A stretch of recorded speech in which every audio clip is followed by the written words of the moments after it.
Okay, thoughts on EGold, which is, I should know this. That's that blockchain, Elrond and Zilliqa, best to hodl. Okay, so let's have Bill pull that up on his end from a TA perspective, and I can pull that up here based on our token metrics models here. So in terms of hodl, we'll switch to value investor grade, and let's just pull this up real quick.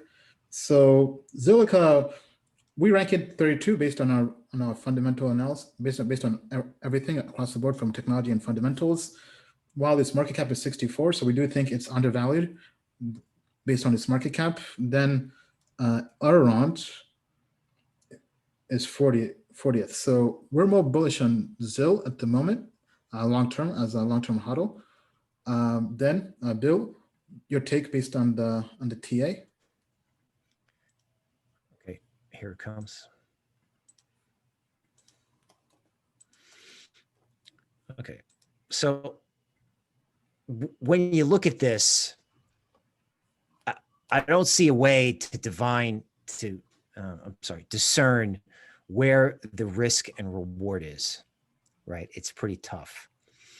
Okay, so conceptually, let's look at it this way.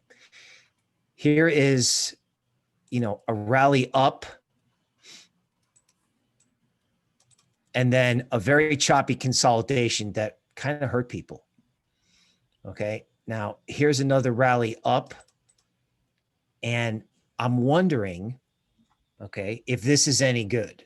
So this is my post DeFi correction thought process. If this is any good, okay, should be able to switch to a lower time frame and try to find support that matters. Okay, so right now in ZIL, it hit support and it bounced. That could be good. Okay, so what's positive about ZIL is that it's not something that mooned massively and has a whole bunch of bag holders. It might actually have someone come in and buy it fresh. Okay, and one of the things I think is interesting about this, I just want to do one more thing here, is that ZIL shows up in the token metrics. This is in our value investor annual portfolio. And the reason I know this is because I've been combing through our value indices, looking for things that may not have mooned and may not have bag holders. So if there's a rush into the market by institutions looking for things that haven't been destroyed, they might find something like ZIL. So that was a little bit of a long-winded answer, but that's how I'm looking at that particular coin. All right. Thank you, Bill. Then Cobb. Yeah, I'm not looking at it at all. It's look at it. For me, yeah. It did get my interest after this period through here. I mean, look, don't get me wrong. There was a period of time where, there was a trade back here. Look, I didn't take it back then. I'll be honest, to be straight. I didn't take it, but not a lot of members did. A lot of members killed a pig through this run, absolutely dominated. But the thing I've got is over here, when we came off of this level, or rough, it's a very rough level. Let's be honest. It's nothing to be really, cheered. It's nothing amazing. There's a little bit of support. There was strong divergence on this new lower low. It started to get interesting with this higher low. I'm like, okay, come on, baby. And then it failed me when it didn't break to a new higher high. As soon as that happened, it's like, okay, well, the predictability of this market is gone. I just want to give an example. What I'm looking for in a market is this, see, as traders, we've got probability. That's all we've got. Like, I don't have a crystal ball. I don't know what's going to happen. All I've got is my checklist, and that's wholly devised to give me the probability of being right more than wrong. And these lovely pullbacks. Now, the 4 hour we've got here, if I just do this quickly to hold it and then go 8, look at this. See how it pulls back into this cradle zone, moves back in.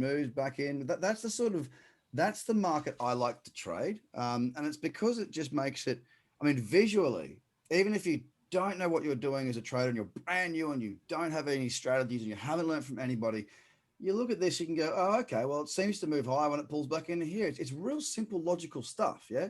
The trend gives that probability of further success. And right now you compare what we've got here. So let's go ahead to where we are up to now. And look at that. Chop equates to higher risk, lower outcome, sorry, lower probability outcome. And because of that, there's no trend, there's no interest. I'm out. What was the other one? Elrond. Yeah, let's take a look at that one as well. I haven't looked at this for a long time, got to be honest with you. It was doing pretty bloody well. And then all of a sudden they just went like many do. You know, many go up, up, up, up, up when they're, you know, killing it. And then they go splat back down. Now that's a killer candle right there. That's a slippage death candle. If anything, it looks better short to me. Simple reason. There's not a great trend, but that little bearish candle breaking lows, that's the 8 hour, the daily. There's not much data here for some reason, bizarrely. It's not on my radar. It's not got that trend. It's not got the liquidity for a trader. Hodl wise, different kettle of fish, not my game, your game. But neither of those are really any charts that have sort of impressed me at the moment. All right. Bill, any comments on Elrond? Sure. So when you watch this rally, right, it rallies in this zigzag fashion, which, you know, as Cobb mentioned, is not optimal for calculating risk reward or for traders, right? And then also when you rally in this zigzag fashion, it begs for the trend to continue. Well, if you look at the short-term chart here, this is actually, you know, just an intraday chart. The trend is down, right?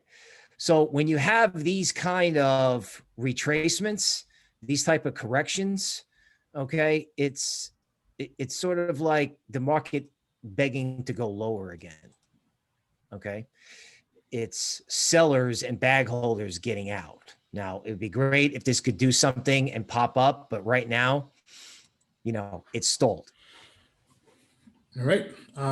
Great analysis. So looks like if we had to determine our takes long-term, probably ZIL is the better option. But tell us what you think. Are you more bullish long-term to HODL ZIL or Elrond? Tell us what you think down in the comments below.